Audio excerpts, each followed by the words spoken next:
ഈ ജാതിക്കോളങ്ങളൊക്കെ ജയിലുകളിൽ നിന്ന് എടുത്തു മാറ്റുന്നു എന്ന് പറഞ്ഞിട്ടൊരു റിപ്പോർട്ട് വരുന്നുണ്ടല്ലോ. അതെ, പക്ഷെ അത് നമ്മുടെ കേരളത്തിൽ ജയിലുകളിൽ അങ്ങനെ ജാതി വിവേചനം ഉള്ളതായിട്ട് റിപ്പോർട്ടുകളൊന്നുമില്ല. ഉത്തർപ്രദേശ്, രാജസ്ഥാൻ തുടങ്ങിയ സംസ്ഥാനങ്ങളിലെ ജയിലുകളിൽ ആൾക്കാർക്ക് ജയിൽ തടവുകാർക്ക് തൊഴിൽ കൊടുക്കുന്നത് ജാതി അനുസരിച്ചാണ് എന്നാണ് പറയുന്നത്. ഗൗതമിന് അറിയാലോ, പണ്ട് മുതൽ ജാതി വന്നത് എങ്ങനെയാണ്? തൊഴിലടിസ്ഥാനപ്പെടുത്തിയാണ് ഈ ചാതുർവർണ്ണ്യം വന്നിട്ടുള്ളത്. തന്നെ ഓരോരുത്തരുടെയും ജോലി അനുസരിച്ചാണ് ഈ ജാതി വന്നിട്ടുള്ളത്. പക്ഷേ ഇപ്പോൾ പറയുന്നത് ദ വയർ അതിൽ വന്നൊരു റിപ്പോർട്ട്, ആ റിപ്പോർട്ടിലാണ് ഈ ജയിലുകളിൽ ജാതി അനുസരിച്ച് ആൾക്കാർക്ക് ജോലി കൊടുക്കും മാധ്യമ പ്രവർത്തകയാണ് കേസ് കൊടുത്തു. ആ കേസ് പരിഗണിക്കുമ്പോഴാണ് അദ്ദേഹമുള്ള ഒരു 3-അംഗ ബെഞ്ചാണ് ഇത് പരിഗണിച്ചത്. അപ്പോൾ പറഞ്ഞതാണ് ജയിലുകളിൽ നിന്നും ജാതിക്കോളം നീക്കണം. അപ്പോൾ ഇനി ജയിലിൽ ജാതിക്കോളം ഇല്ല. ശരിക്കും പറഞ്ഞാൽ ജയിലുകളിൽ മാത്രമല്ല, എല്ലായിടത്തും ഈ ജാതിക്കോളം മാറ്റണം എന്ന് ഒരു അഭിപ്രായം ഒരു വശത്ത് ഉയർന്നു വരുന്നുണ്ട്. അതിൻ്റെ മറ്റൊരു വശത്ത് ജാതി സെൻസസിനെ പ്രോത്സാഹിപ്പിക്കുന്നുണ്ട്. അപ്പോൾ ഗൗതമൻ എന്ത് തോന്നുന്നു? ഈ ജാതി എന്ന് പറയുന്നത് യഥാർത്ഥത്തിൽ നമ്മുടെ നാട്ടിൽ ആവശ്യമുള്ള ഒരു സാധനമാണോ? ജാതി റിസർവേഷൻ എന്നൊക്കെ പറയുമ്പോൾ എന്താ ഗൗതമന്റെ ഒരു അഭിപ്രായം? നമ്മുടെ മുമ്പിലിരിക്കുന്ന ഒരു മനുഷ്യൻ, അയാൾ ഏത് ജാതിക്കാരനാണെന്ന് മറ്റൊരാൾക്ക് തോന്നിപ്പിക്കാത്ത രീതിയിലുള്ളൊരു സാമൂഹിക വ്യവസ്ഥ അല്ലെങ്കിൽ അങ്ങനെയുള്ള ഒരു അന്തരീക്ഷമാണ് രൂപപ്പെട്ടു വരേണ്ടത്. പക്ഷെ ഇപ്പോഴും നേരത്തെ ആരോ പറഞ്ഞതുപോലെ നമ്മൾ സാമൂഹികപരമായിട്ട് ജാതി ഉച്ചാടനമൊക്കെ നടത്തി എന്ന് പറഞ്ഞാലും ആന്തരികമായിട്ട് നമ്മുടെയൊക്കെ ഉള്ളിൽ ഈ ജാതി എന്ന് പറയുന്ന ഒരു സമ്പ്രദായം ഇപ്പോഴും നിലനിൽക്കുന്നുണ്ട്. ഉള്ളിൽ നമ്മളിപ്പം മറ്റവൻ അറിയാതെ തന്നെ നമ്മൾ ഇവൻ ഏതായിരിക്കും ജാതി എന്ന് നമ്മൾ ഉള്ളിൽ അന്വേഷിക്കുന്നുണ്ടാവില്ലേ?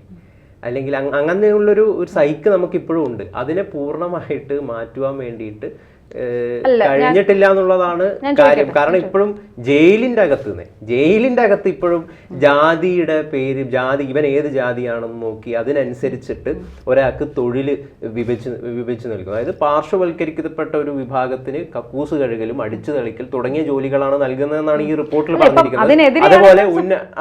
അതേപോലെ സുപ്രീം കോടതി വിധി വന്നല്ലോ, ജാതിക്കോളം മാറ്റാണ്. ജയിലിലെ കാര്യം വിടൂ, ജയിലിലെ കാര്യം അതിൽ ഓക്കെ ആയി. ഇപ്പോൾ ജയിലിൽ ജാതിക്കോളം വേണ്ട, അവരെ മനുഷ്യരായി തന്നെ പരിഗണിക്കുക, അവർക്ക് ജാതി നോക്കാതെ അവരെ എല്ലാ ജോലി ഈക്വലായി കൊടുക്കുക എന്ന് സുപ്രീം കോടതി പറഞ്ഞിട്ടുണ്ട്.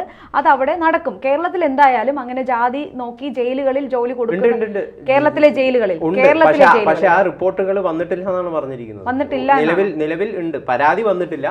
പക്ഷെ കേരളത്തിലെ ജയിലുകളിലും ഈ ഒരു സ്ഥിതി തുടരുന്നുണ്ട് എന്ന് ഈ റിപ്പോർട്ടിൽ സുപ്രീം കോടതി ഇപ്പൊ പറഞ്ഞിട്ടുള്ളത് എല്ലാ ജയിലുകളിലും ഈ സുപ്രീം കോടതി പറഞ്ഞിരിക്കുന്നതെന്ന് വെച്ച് കഴിഞ്ഞാൽ 2016 ജയിൽ മാനുവൽ, അതേപോലെ തന്നെ 2013 പ്രിസൺസ് ആൻഡ് കറക്ഷൻ സർവീസസ്, ഇത്തരം എങ്ങനെയാണ് പ്രവർത്തിക്കേണ്ടതെന്ന് പറഞ്ഞിട്ട് കൊടുത്തിരിക്കുന്ന ഒരു മാനുവലാണ് ഇത് പരിഷ്കരിക്കണം എന്നാണ് ഇപ്പോ ഈ ഒരു വിധിയിൽ സുപ്രീം കോടതി പറഞ്ഞത്. അതെന്തായാലും ജയിലുകളിൽ നടപ്പാക്കുമല്ലോ, അത് ഉറപ്പല്ലേ? ജയിലിലെ കാര്യം വിടൂ ഗൗതം, ജയിലിലെ കാര്യം വിടൂ, നമുക്ക് പുറത്തെ കാര്യം നോക്കാം. ഇപ്പൊ സാധാരണ ആൾക്കാർക്ക് ഒരു ഐക്യപ്പെടലിന്റെ ഭാഗമാണ് ഈ ജാതി എന്ന് പറയാറുണ്ട്.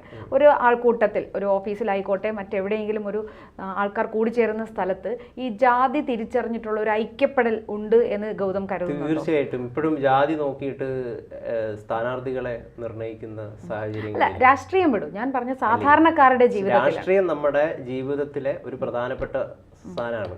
അപ്പം രാഷ്ട്രീയം തീർച്ചയായിട്ടും സാധാരണ ജീവിതത്തെ സ്വാധീനിക്കും. രാഷ്ട്രീയം വിടാൻ പറ്റില്ല. അല്ല, രാഷ്ട്രീയത്തിൽ എന്തുകൊണ്ട് ആ ജാതി പരിഗണിക്കുന്നു? എന്തുകൊണ്ട് പരിഗണിക്കുന്നു? കാരണം ആളുകളുടെ മനസ്സിൽ ജാതി ഉണ്ട് ഉള്ളതുകൊണ്ട്. അപ്പൊ അവരെ ഐക്യപ്പെടാൻ വേണ്ടിയിട്ട് ഈ ജാതി ആളുകൾ ഇപ്പോഴും ഉപയോഗിക്കുന്നു. നമ്മുടെ രാഷ്ട്രീയക്കാർ ഈ ജാതി ഉപയോഗിക്കുന്നതിൽ നിന്ന് വിട്ടുമാറാൻ അവര് തയ്യാറാവുന്നില്ല. അവർക്കിപ്പോഴും വോട്ട് വേണം. അപ്പൊ നമ്മുടെ രാഷ്ട്രീയക്കാർക്ക് ഈ രീതിയിൽ വലിയ രീതിയിലുള്ള ഒരു കുഴപ്പമുണ്ട്. അവരിൽ നിന്ന് ആദ്യം മാറ്റം വരണം എന്നാണ് എൻ്റെ ഒരു അഭിപ്രായം എന്ന് പറയുന്നത്. അതായത് എത്ര രാഷ്ട്രീയ പാർട്ടിക്ക് അടുത്ത തെരഞ്ഞെടുപ്പിന് ജാതി നമ്മൾ നോക്കാതെ സ്ഥാനാർത്ഥികളെ നിർത്തുന്നത്? ഗൗതമി, ആ രാഷ്ട്രീയക്കാർ എന്തുകൊണ്ട് ജാതി നോക്കി സ്ഥാനാർത്ഥിയെ നിർത്തുന്നു? ആൾക്കാരുടെ മനസ്സിൽ ജാതി ചിന്ത ഉള്ളത് കൊണ്ടല്ലേ? ഞാൻ ആൾക്കാരുടെ മനസ്സിൽ ജാതി ചിന്തയുണ്ട്. അതിന് ഇല്ലാതാക്കാൻ വേണ്ടി എന്തൊക്കെ നടപടികൾ നമുക്ക് ചെയ്യാൻ പറ്റും? അപ്പം ഇത്തരം നടപടികൾ സ്വീകരിക്കണം രാഷ്ട്രീയ പാർട്ടിയിലുള്ള ആളുകൾ. അപ്പം ഇവിടെയുള്ള എത്ര രാഷ്ട്രീയ പാർട്ടികൾക്ക് അടുത്ത തെരഞ്ഞെടുപ്പിൽ ഞങ്ങൾ ജാതി നോക്കാതെ സ്ഥാനാർത്ഥികളെ പ്രണയിക്കും എന്നൊരു നിലപാടിലേക്ക് ആർജവപൂർവ്വം വരാൻ വേണ്ടിയിട്ട് എത്ര പേർക്ക് ധൈര്യമുണ്ട്? അപ്പോൾ ഇത്തരം രീതിയിലുള്ള ചിന്തകളൊക്കെ ഉയരുകയാണെങ്കിൽ മാത്രമേ കൃത്യമായിട്ട് നമുക്ക് ആന്തരികമായിട്ട് നമ്മുടെയൊക്കെ ഉള്ളിലുള്ള ഈ ജാതി എന്ന് പറയുന്ന ഒരു ചിന്തയെ ഇല്ലാതാക്കാൻ വേണ്ടിയിട്ട് സാധിക്കുള്ളൂ. അതിന് പല മേഖലകളിൽ മാറ്റങ്ങൾ വരണം. അതിന്റെ ഒരു തുടക്കമായിട്ടല്ലേ ഇപ്പൊ സുപ്രീം കോടതി ജയിലുകളിലെ ജാതിക്കോളം മാധ്യമപ്രവർത്തകരെ അഭിനന്ദിക്കുന്നു. അതെ, അല്ല ഇപ്പൊ സുപ്രീം കോടതി ജയിലുകളിലെ ജാതിക്കോളം മാറ്റാൻ പറഞ്ഞു. അപ്പൊ ഈ സ്വാഭാവികമായിട്ട് ഈ ജാതി എന്നൊരു പരാമർശമേ അവിടെ ഉണ്ടാകുന്നില്ല.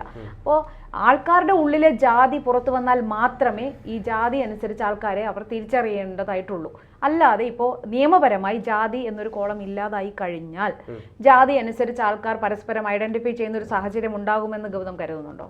ഇല്ല, അതിന് വലിയൊരു മാറ്റം വരും. കാരണം ഇപ്പോഴും നമ്മളിപ്പോഴും ഏതെങ്കിലും ഒരു ഇൻസ്റ്റിറ്റ്യൂഷനിൽ ഒരു എഡ്യൂക്കേഷന് വേണ്ടിയിട്ട് അപ്ലൈ ചെയ്യുമ്പം ഇപ്പോഴും കൃത്യമായിട്ട് നമ്മൾ ജാതി ഏതാണെന്ന് ചോദിക്കുന്നുണ്ട്. ഗവൺമെൻറ് എഡ്യൂക്കേഷനിൽ കൃത്യമായിട്ടും അങ്ങനെ പല കോളങ്ങൾ നമ്മൾ ഇന്ന് ഫില്ല് ചെയ്യുമ്പോഴും ഞാൻ എൻ്റെ മറ്റ് പൊതു ഇടങ്ങളിൽ അല്ലെങ്കിൽ എൻ്റെ തൊഴിലിടങ്ങളിൽ ഇവിടെയൊന്നും ഞാൻ ജാതിയെക്കുറിച്ച് ഓർമ്മിക്കുന്നില്ല. ഞാൻ ഏത് ജാതിക്കാരനാണെന്നേ ഞാൻ ചിന്തിക്കുന്നില്ല.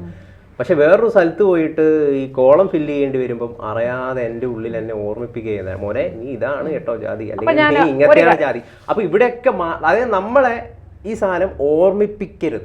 അപ്പൊ ഞാൻ ചോദിക്കട്ടെ, അതില് മാറ്റം വരണം. അതിനൊരു നല്ല ഒരു നല്ലൊരു മാറ്റമാണ് ഇവിടെ സംഭവിച്ചത്. മൊത്തത്തിൽ എല്ലാ ആപ്ലിക്കേഷനുകളിലും ജാതിക്കോളം മാറ്റിക്കഴിഞ്ഞാൽ മനുഷ്യരുടെ മനസ്സിലെ ജാതീയത മാറും എന്ന് ഗൗതം വിശ്വസിക്കുന്നുണ്ടോ? ഞാൻ വിശ്വസിക്കുന്നുണ്ട്.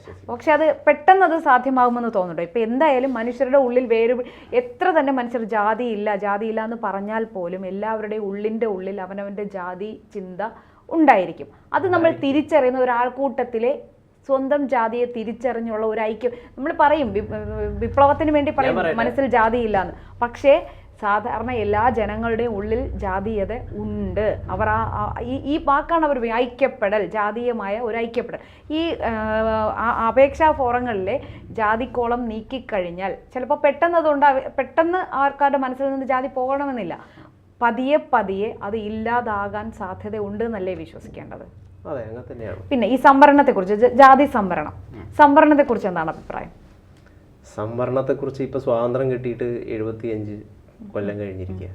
ഇപ്പോഴും ജാതി വിവേചനം നമ്മുടെ നാട്ടിൽ നിലനിൽക്കുന്നുണ്ട്. അപ്പം സംവരണം കൊണ്ടൊക്കെ തീർച്ചയായിട്ടും പാർശ്വവൽക്കരിക്കപ്പെട്ട ഒരുപാട് വിഭാഗങ്ങൾക്ക് സംവരണം കൊണ്ട് നിരവധി ജീവിത നിലവാരം മെച്ചപ്പെടുത്താൻ വേണ്ടിയിട്ടുള്ള സാഹചര്യം ഒരുക്കാൻ വേണ്ടിയിട്ടാണ് ഈ സംവരണം ഒരുക്കുന്നത്. പക്ഷെ ഒരു കാര്യം കൂടെ ചോദിച്ചോട്ടെ, ഒരു കാര്യം പൂർത്തീകരിക്കുന്നതിന് മുമ്പ് ഇങ്ങനെ ചോദ്യങ്ങൾ ചോദിച്ചുകൊണ്ടിരിക്കല്ലേ. അപ്പം ഈ ഒരു സംവരണം വേണോ എന്ന് ചോദിച്ചു കഴിഞ്ഞാൽ സംവരണം വേണം എന്നാണ് പറയാനുള്ളത്.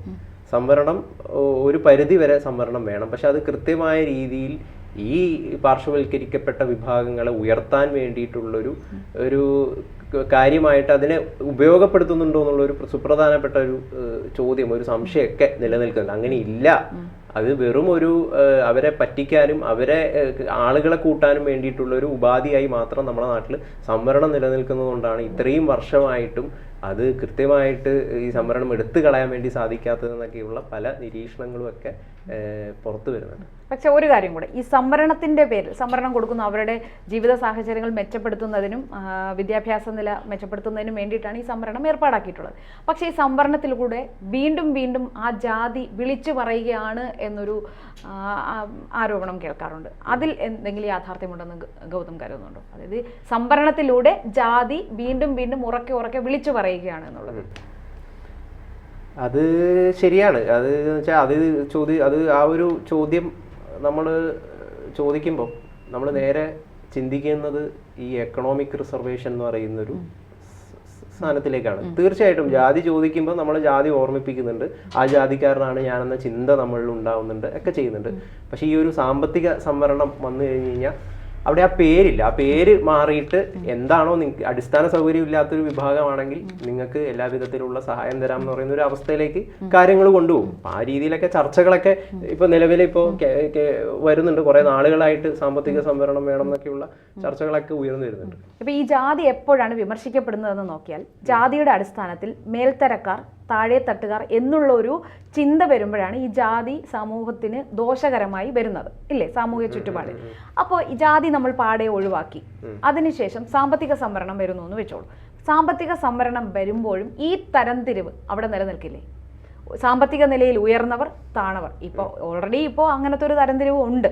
അപ്പോൾ ഈ ജാതി നമ്മൾ ഈ ഭൂമുഖത്തു നിന്ന് തന്നെ പാടയെ തുടച്ചു മാറ്റിയെന്ന് വെച്ചോളൂ. എന്നാൽ പോലും ഈ സാമ്പത്തിക തരംതിരിവ് വരുമ്പോൾ അവിടെ തന്നെ മേൽത്തട്ടുകാർ, താഴെ തട്ടുകാർ, ഇടത്തട്ടുകാർ എന്ന ഒരു വേർതിരിവ് ഉണ്ടാവില്ലേ? വേർതിരിവ് ഉണ്ടാവുമോ എന്ന് ചോദിച്ചു കഴിഞ്ഞാൽ ഉണ്ടാവുമെന്ന് വേണമെങ്കിൽ പറയാം. വേണമെങ്കിൽ പറയട്ടെ. അത് ഏത് രീതിയിലുള്ള വേർതിരിവായിരിക്കും എന്നുള്ളൊരു ചോദ്യമുണ്ട്. ഈ ജാതിന്റെ അടിസ്ഥാനത്തിലുള്ള വേർതിരിവ് ആയിരിക്കില്ല, ഇന്ന പേരിന്റെ അടിസ്ഥാനത്തിലുള്ള വേർതിരിവ് ആയിരിക്കില്ല. വേർതിരിവ് നമ്മുടെ സമൂഹത്തിൽ കൃത്യമായിട്ടും ഉണ്ടാവും. പക്ഷെ ആ വേർതിരിവ് എന്ന് പറയുന്നത്, അങ്ങനെ വേർതിരിവില്ലാത്തൊരു സമൂഹം ഒരു കാരണവശാലും ഉണ്ടാവില്ല.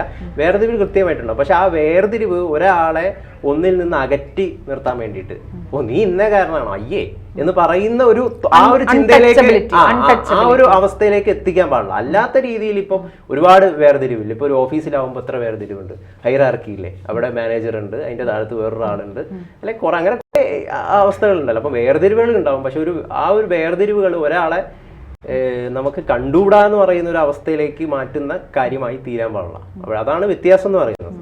അപ്പോൾ പറഞ്ഞു വരുന്നത് ഈ ജാതീയത നമ്മൾ പൂർണ്ണമായി നമ്മളെ പഴയ പിന്തിരിപ്പനായിട്ടുള്ള ഇതിലുള്ള ആ പേര് നമ്മൾ മാറ്റിക്കളയണം. നമ്മൾ ഇന്ന ജാതിക്കാരനാണ് അല്ലെങ്കിൽ ഇന്ന ഇതാണ് എന്ന് പറയുന്ന ആ സാധനം ഉണ്ടല്ലോ, അത് നമ്മൾ എടുത്തു കളയണം എന്നുള്ളതാണ് എൻ്റെ ഒരു അവസ്ഥ. ആ ചിന്ത നമ്മുടെ സൈക്കിളിൽ നിന്ന് ഇല്ലാതായി കളയണം. അതിപ്പം മേൽജാതിക്കാരനായാലും ശരി, കീഴ്ജാതിക്കാരനായാലും ശരി. അപ്പം അതാണ് എൻ്റെ ഒരു അഭിപ്രായം. അതെ, അപ്പൊ ഞാൻ ചോദിച്ചത് ചേച്ചിക്ക് എന്തെങ്കിലും അഭിപ്രായം? അതെ, ജാതീയത എന്ന് പറയുന്നത് ചേച്ചിക്ക് എന്തെങ്കിലും അഭിപ്രായം? അത് തന്നെയാണ് ഞാൻ പറഞ്ഞു വരുന്നത്. ജാതീയത എന്ന് പറയുന്നത് പൂർണ്ണമായി ഇപ്പൊ ജയിലുകളിൽ ഇപ്പൊ നടപ്പാക്കാൻ പോകുന്ന ജാതിക്കോളം വെട്ടിമാറ്റൽ എന്നുള്ളത് നമ്മുടെ സമൂഹത്തിന്റെ എല്ലാ തുറകളിലും ജാതീയത വെട്ടിമാറ്റിയെന്നിരിക്കട്ടെ. അപ്പോൾ ആരും ഈ ജാതിയെക്കുറിച്ച് ഇപ്പോഴല്ലെങ്കിലും കുറച്ച് നാൾ കഴിയുമ്പോൾ ജാതിയെക്കുറിച്ച് എല്ലാവരും സ്വാഭാവികമായി മറന്നുപോകും. പക്ഷെ എന്നാലും ജനങ്ങളത് മറക്കുമോ? അവരുടെ ഉള്ളിലെ ജാതീയത അവർ പൂർണ്ണമായും മറക്കുമോ? അഥവാ മറന്നാൽ തന്നെയും പിന്നീട് ഈ സാമ്പത്തിക സംവരണം വരുമ്പോൾ ഈ സാമ്പത്തിക അടിസ്ഥാനത്തിൽ ഈ ഒരു വേർതിരിവ് എന്തായാലും സമൂഹത്തിൽ നിലനിൽക്കും എന്ന് തന്നെയാണ് എൻ്റെ ഒരു അഭിപ്രായം. സമൂഹത്തിൽ ഈ ഒരു വേർതിരിവ് നിലനിൽക്കും. ശരിക്കും പറഞ്ഞു കഴിഞ്ഞാൽ ഈ റെവല്യൂഷനെ കുറിച്ചൊക്കെ നമ്മൾ സംസാരിക്കും.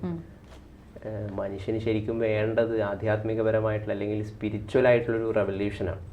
അപ്പോൾ അതിലേക്ക് ആളുകൾ വരണം എന്നാണ് അതിനുള്ള മറുപടി എനിക്ക് പറയാനുള്ളത്. ഓക്കെ.